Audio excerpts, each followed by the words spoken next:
As soon as I see her, I was in the theater. I could not imagine that a little thing that is just simply 680 grams can do all of the things that she was doing. I wish when I first came, I mean, obviously everything is really new when it happens on the unit, and when you come, you have no idea what you can and can't do. So it would have been nice to be told ways in which you can get involved if there's a painful procedure. Pain is still undertreated in babies, and in part this is because it's really difficult to measure it. Babies can't talk, so therefore they can't tell us when they're experiencing pain. And so by looking at how the brain of the baby reacts at the time that they are experiencing these procedures, we can hopefully improve the way we treat the little ones.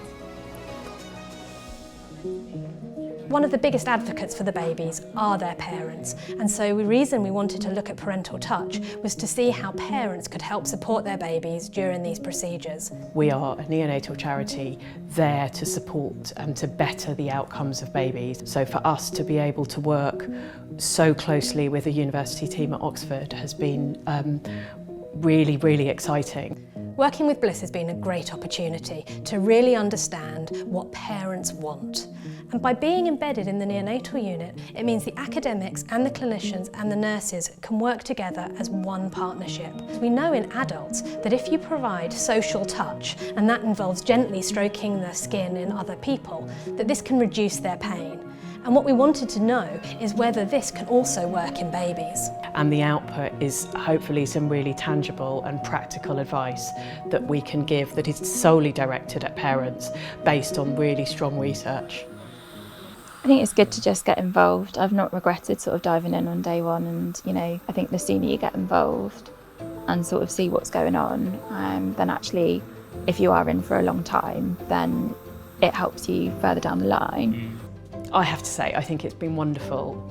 Of course there's a learning process, there's always a learning process, but actually the way that we have worked together and the way that they've opened their research and their evidence to us to allow us in has been amazing.